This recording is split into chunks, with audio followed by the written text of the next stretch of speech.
Number 8। परित्राणाय साधूनां विनाशाय च दुष्कृतां धर्म संस्थापनार्थाय संभवामि युगे युगे।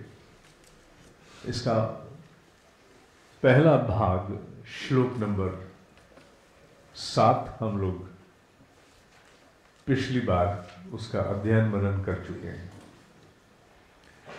इसे एक भिन्न दृष्टि से देखना होगा। ये महाभारत में भगवान श्री कृष्ण ने कहा, उससे अधिक महत्व इस बात का है कि इसे मुनि वेद व्यास ने रचा। एक मनस्वी जब इस प्रकार की बात को लिखता है, एक ऋषि जब इसको लिखता है, ऋषि अर्थात वैज्ञानिक का पर्याय हम ऋषि मानते हैं। हमारे यहां ऋषि तत्व का केवल एक ही अर्थ है, जो वैज्ञानिक है, जिसने जान लिया कि ये पूरी सृष्टि किस ज्ञान विज्ञान पर आधारित है, ये विनिर्मित किस पर है, इसका कॉन्स्टिट्यूशन क्या है। वो ऋषि जो ऋत को जान गया, जिस ब्रह्मांड के तत्व को जान गया, जो ब्रह्मांड के संविधान को समझ गया, जो ब्रह्मांडीय व्यवस्था की समूची उथल पुथल को समझ गया, उसे ही हम ऋषि कहते हैं। उससे कम में ऋषि का निर्माण नहीं होता। ऋषि से इस पूरी सृष्टि का कुछ छिपा नहीं रहता, और विशेष रूप से ब्रह्म ऋषियों से वो समूचे ब्रह्मांड के विषय में जानते हैं। वो सारी बायोलॉजी, सारी फिजिक्स, सारी केमिस्ट्री, सारी जियोलॉजी, इससे ऊपर चले तो सारी हिस्ट्री, आज का वर्तमान, आगामी भविष्य, अनजाने काल, सब उन्हें ज्ञात होते हैं।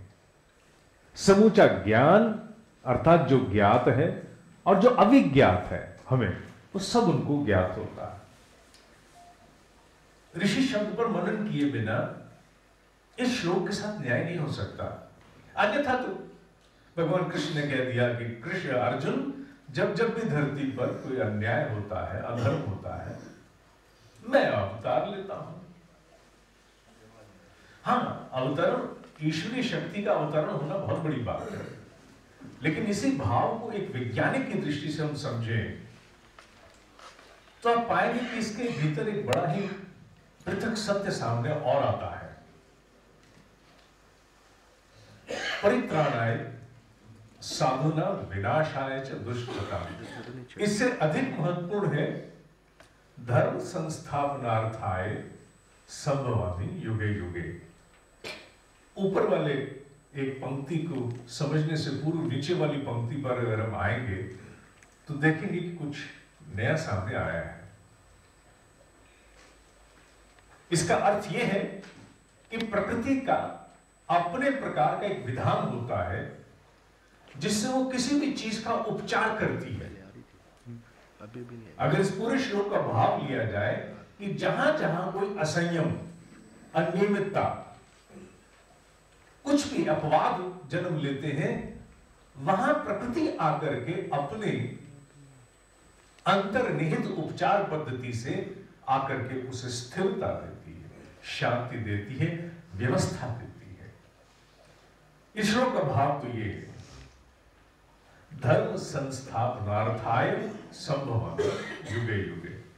या धर्म की स्थापना से क्या अभिप्राय, यह समझना होगा, क्योंकि धर्म की स्थापना के लिए ही तो अवतार लेने की बात है। धर्म की स्थापना के लिए ही तो परित्राणाय साधुनां की बात है। इसमें से, इस पूरे श्लोक में से, और आप पिछले श्लोक में से भी, यदा यदा ही धर्मस्य, धर्म शब्द हटा दीजिए, श्लोक का गहरा मर्म खोने लगता है।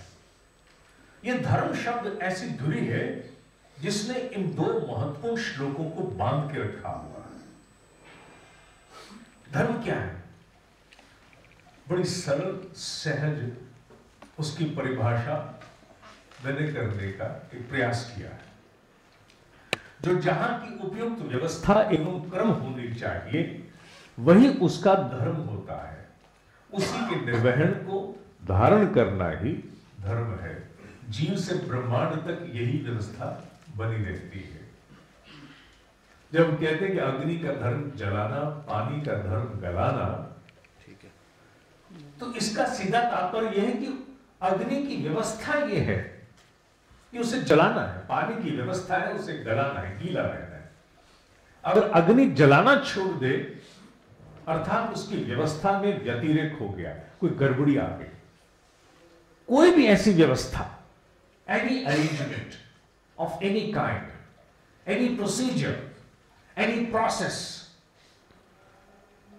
क्वालिटी एश्योरेंस या क्वालिटी कंट्रोल जैसी बातों में हम क्या करते हैं? ये क्वालिटी मैनेजमेंट क्या होता है? एक ही बात तो होती है क्वालिटी मैनेजमेंट, जो जहां की निर्धारित व्यवस्था होनी चाहिए वही हो। रूल ऑफ लॉ क्या है? विधान की दृष्टि से देखो तो रूल ऑफ लॉ क्या होता है? जो जहां की व्यवस्था है उसके अनुरूप होना चाहिए, वही रूल ऑफ लॉ है। और जब वो व्यवस्था नहीं होती तो रूल ऑफ लॉ नहीं होता। पानी की व्यवस्था क्या है? पानी की व्यवस्था है कि उसमें कोई दोष ना हो, केवल उसके नैसर्गिक पोषक तत्व उसमें विद्यमान रहे। और जैसे ही पानी में दोष आने शुरू हो जाते हैं, कंटैमिनेशन आना शुरू होता है, अर्थात पानी की व्यवस्था बिगड़ जाती है। क्लास में बच्चों को शांति से पूरे ध्यान से पढ़ना है, जैसे ही शोर शराबा होता है वहां की व्यवस्था बिगड़ जाती है। प्रशासन में सुशासन, सुव्यवस्था, सभी लोग अपने दायित्व का निर्वहन करते रहें, ये वहां की व्यवस्था है।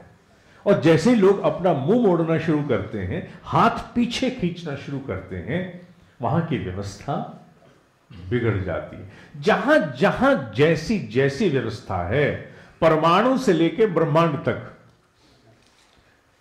परमाणु से लेके ब्रह्मांड तक बीच में सब कुछ आ गया। हमारा जीवन, हमारी सरकारें, हमारे धार्मिक संस्थान, हमारे व्यापारिक संस्थान, सब कुछ उसमें आ गया। जहां वहां की व्यवस्था जो होनी चाहिए जब बिगड़ती है तो वही अधर्म है। अधर्म की परिभाषा मोटी सी है। मुझे याद है कि बच्चों का एक कार्यक्रम हमने किया था, भ्रष्टाचार की चर्चा कहीं हुई। बच्चे किसी ने कहा था कि भारत में बहुत भ्रष्टाचार है। भ्रष्टाचार अर्थात भ्रष्ट आचरण, जहां जो आचरण नहीं होना चाहिए जब वो हो तो उसे भ्रष्ट कहते हैं, सीधी सी बात है। केवल रिश्वत लेना ही थोड़ी भ्रष्टाचार।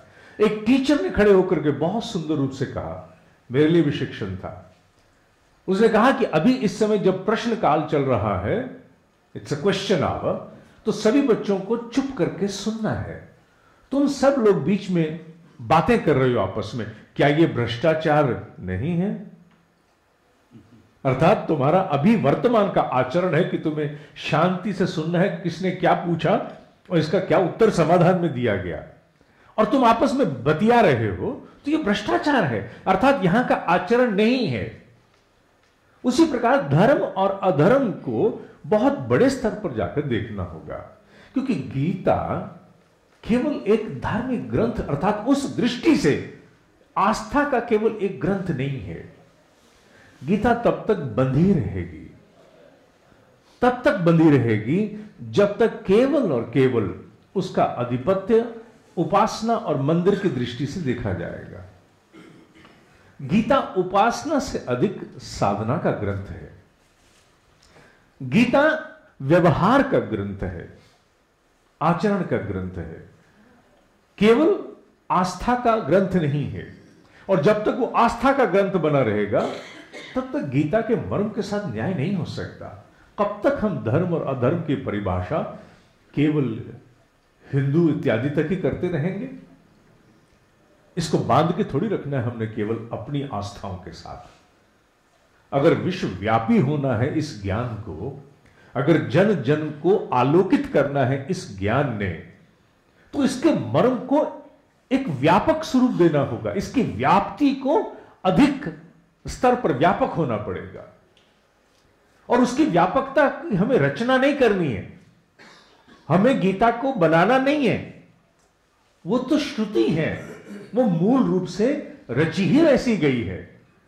We are not contributing to Gita, we are trying to draw inference from Gita in consonance with the prevailing time and mind. आज के काल के अनुरूप, आज की विषमताओं के अनुरूप, आज की समस्याओं के अनुरूप उससे समाधान प्रकाश उद्धृत करने का प्रयास हम कर रहे हैं। केवल गीता की रचना हम नहीं कर रहे। गीता जैसी है वैसी है। धर्म शब्द को हम रंग देते हैं, कभी हिंदू कभी किसी नाम से, लेकिन धर्म शब्द का अभिप्राय क्या केवल हिंदू है? नहीं। और अगर केवल हिंदू है तो फिर उसकी व्यापकता जब हम समझना शुरू करेंगे, हिंदू होता क्या है, तो फिर जीवन जीने की शैली बार आएगी, मंदिर हट जाएगा। अगर हिंदू जीवन जीने की शैली है तो उसमें 100 वर्ष की आयु के 4 आश्रम हैं, एज वाइज, जिसके अलग अलग, जिसमें डिस्पेंसेशन है, 4 महापुरुषार्थ हैं, धर्म अर्थ काम मोक्ष, ब्रह्मचर्य गृहस्थ वानप्रस्थ संन्यास, जिसका अंतिम उद्देश्य है आत्मनो मोक्षार्थ जगत हिताय च। अगर हम लोग गीता के प्रकाश में हिंदुत्व की परिभाषा करें, it's way of life which is not confined to temples alone. मंदिर उसे बांध नहीं सकता, मंदिर उसे समझने की सुविधा की एक छोटी सी कार्यशाला तो हो सकती है, लेकिन वो मंदिर तक बना नहीं है, क्योंकि वो मूर्ति में भी है और साथ ही साथ हमने उसका विराट रूप भी देखा है कि वो अनंत भी है, अव्यक्त है, अजन्मा है, सर्वज्ञ है, सर्वव्यापक है।